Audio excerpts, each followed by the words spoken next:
The real reason why you can't stick to a yoga practice isn't because you're not disciplined enough. It's not because you're not a morning person. It's not because you haven't found the right teacher or the right technique or the right style, or you haven't found the right pants and it doesn't look cool when you go to yoga. I've been teaching for almost a decade now, and I've seen countless people go through 30-day challenges. I've seen them downloading different apps, and regardless of all these different attempts to make this yoga practice stick, I've seen that they almost always end up being back to square one, and that expensive mat that they bought remains rolled up, tucked away in a corner, and is just collecting dust. What if I told you that the problem isn't Ashtanga versus Vinyasa, it isn't going to another Bikram class, or it isn't like going on a retreat to Bali? The problem is very much you. You don't need to meditate, you don't need to journal, you don't need to read out affirmation cards. All you need to do is see that you're the problem.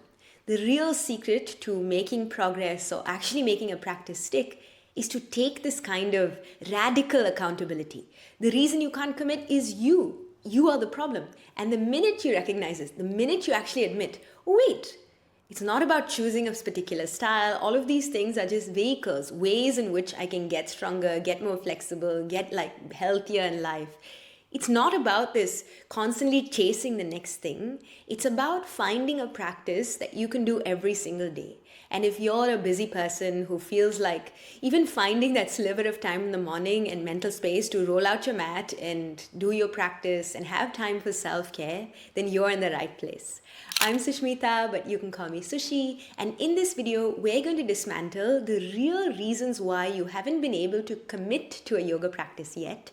And once you know why, once you figure out the real reason why you haven't been able to commit, then it'll be time for you to really decide, is this the right time to build an intentional habit like yoga? And we do that in our 12-month Yoga Mastery program. There is a link for that in the description below. Or if it's not the right time yet, then it's to address the storm of your life so that when the time is right, I can help you build a practice that actually lasts a lifetime.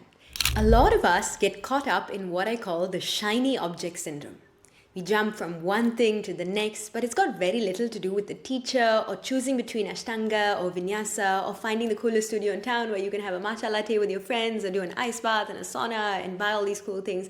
It's not about that at all. It's about practicing consistently 3 times a week, because that's what will really help you feel different. Ashtanga, Bikram, Hatha Yoga are all vehicles that will get you from point A to point B. But you are the driver. And finding the dedicated time and the mental space to practice consistently starts with getting honest with ourselves first. It's not the style that's the problem, you are the problem. If a practice like Hatha Yoga didn't work, then there wouldn't be thousands of people every single day successfully practicing that in the morning, well into their 80s and deriving health benefits from it. If it's worked for one group of people successfully, then it's not the vehicle that's broken. The real issue is trying to take these beautiful intentional practices and put them on top of a life that's already in a state of complete chaos.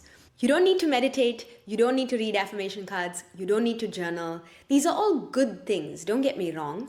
But if you did them in your current state right now, with your current health and your current state of mind, and you tried to sit down and close your eyes, and you're just going to end up depressing yourself even further. Think about it. If you journal, you're just going to be looping in your own thoughts. If you try and meditate, you're going to be so sad that all those memories start to come up. If you try and read affirmation cards, it's just not going to feel real to you, you won't believe what you're reading. And this is where I think the self-help industry goes wrong, is that it doesn't force us to take radical accountability. And the first step is to see that the common denominator in all your attempts to get back to the practice is you. The real reason isn't the teacher, it isn't that you didn't find the right studio, it isn't that healer that took way too much money and promised you something but it didn't really happen. It's you. That's all it is. It's you. And it's not a bad thing, because if you're the problem, then you're also the solution. So, how do we become the solution? It starts by understanding what truly drives consistent action. Nothing will motivate you to stick to a practice like its ability to alleviate pain. The deeper the pain, the more you will seek a sustainable solution. So the real question to ask yourself isn't which style to choose, but it's how much pain am I in? And if your life currently is like comfortable, you've got no pains in your body, you haven't really got like any mental issues, nothing is like giving you pain in your field of perception every single day, then you're gonna almost delay taking action. You're gonna delay getting on the mat because you don't see it as this direct way to alleviate your pain.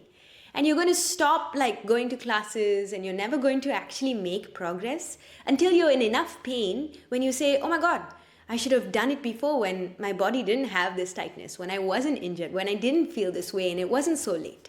Because that's when you look for solutions. That's when you look for a yoga class. That's where you'll see, can I go to sound healing? And you can try all the free YouTube videos out there. You can convince yourself that you don't need to pay for a yoga teacher. But until you see that that's not truly alleviating your pain in a sustainable way, it's not going to stick. If you ask anyone who's been practicing Ashtanga consistently for over 20 years, you say, why do you actually practice? I mean, it's the same thing every day. Don't you find it boring? You're not even getting any better at the shapes. And they'll tell you that Ashtanga is one of those things that consistently relieves them of pain, doesn't make them more injured, doesn't force them into like crazy shapes, but rather is a systematic way to release all the tensions that their body is holding. But if you don't see Ashtanga as a sustainable, self-led, safe, and effective way to alleviate your pain, you'll never be able to stick to it. You'll always consider it to be something that's too complex, too rigid, too hard. Okay, so let's zoom in on the pain a little bit so you get some context about what I'm saying. The pain typically shows up in one of our three fundamental pillars of our lives. So the first one is health. So your physical and your mental well-being, the state of your system, your body, that is the first way in which it shows up. The second is in wealth. So your financial security and this sense of abundance, maybe you have scarcity, maybe you just feel like you don't have enough. That is the second place in which it manifests. And the third is in love. So your relationships and your connection with yourself and your family and your friends and your partner. So these are the three main pillars of life in which wherever there's pain, if you're in extreme pain in respect to any one of these three pillars, maybe you're dealing with this chronic health issue that isn't going away and you're in a lot of pain all the time, or you're facing like deep financial insecurity and something is going really wrong, you've lost your job, like something bad has happened, or you're just navigating a heartbreak, or you're actually experiencing this pain that is more than just physical but is emotional, then your field of perception is completely filled with that pain. You don't have the capacity to take on something new. If this is you, you are not qualified to add in a practice like yoga just yet. I wouldn't be doing my job as a teacher if I took you on as a student right away. There are so many teachers out there who will do anything for money, but if they really cared about your progress, they would tell you that you're not in a position to start yoga until you fix these things. I don't really care if you join my 12-month program or not. All I care is that you need to hear this message today and see this as a reminder to make this a priority, to address all of these foundational issues first. Go to a doctor, work with a financial advisor, seek therapy, whatever you need to do to get to that baseline of stability, that baseline of equilibrium. Because if you try and add anything at this state, it's just not going to work. I can't guess or predict how long this is going to take for you, but just know that if you keep showing up every day and fix these areas, at least to the level where you don't feel like your field of perception is full of pain, and you can't just add on a practice like yoga and expect it to bear the load of your entire life falling apart. I know you've seen some of these memes where there's this one chick that's like doing like Bird of Paradise and her whole life is burning behind her and she's like, I'm just going to ignore all my problems and go to yoga. Sure, that will work if you've already been doing yoga your whole life and like yoga is that stable thing. But you have to put out the fires first. You have to address those foundational issues first, and only then, and only then will this actually take firm rooting, because otherwise you're just going to quit and you're going to end up back at square one, and we don't want this. We want to establish this as a habit, as a big part of your life. Once you're at that baseline, the next step is to create the mental space for a new habit to actually stick.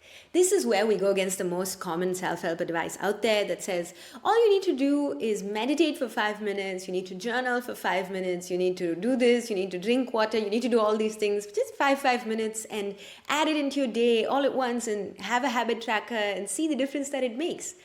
I think that that's the worst advice ever, because instead of adding, we need to first subtract. We first need to create the space. We need to eliminate. We need to create the space for whatever we do. Even if it's 10 minutes, even if it's 30 minutes, it doesn't matter, for that single thing to stick. So we must eliminate the noise for our senses so that we can actually clear the path and we can see more clearly. Our system is in a better state to receive whatever habit we ask of it. Let's break this down into a simple 3-month challenge. So for the first month, all I want you to do is focus on your sense of sight. I want you to consciously reduce that mindless scrolling. So maybe it means that you look at your phone and add a time limit to all of your social media apps. You stop binge watching TV, you stop online shopping. All this constant stream of information is designed to keep you hooked. It's designed to fragment your attention. So for the first month, just work on limiting all this information coming through your sight. For the second month, I want you to focus on your sense of taste. So reducing sugar, processed foods, excessive carbs, or any stimulants. Whatever you know is in excess when it comes to your sense of taste, I want you to notice this energy coming up and then crashing and brain fog and all of this stuff that makes it hard to be motivated. Month 2, eliminate it.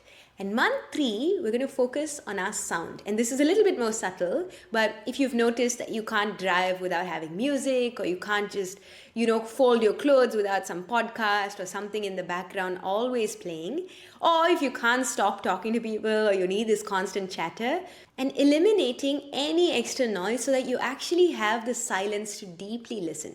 And if you commit to this for 3 months, by the end of 3 months, you'll intentionally remove all these distractions and you'll be amazed at how much mental and emotional space actually opens up. And this has nothing to do with yoga asanas. It's just a discipline to get you ready. And now this is a fertile ground from which you can take on any new positive habit like reading or meditating or journaling or even doing yoga. And I'm not being specific about what you should choose for you, but all you need to do is clear enough space initially before you start to add on. So now you've reached your baseline. You've started to clear the clutter, and this is where the real transformation begins. The secret to doing like headstand or handstand isn't just like a goal that you want to be able to do.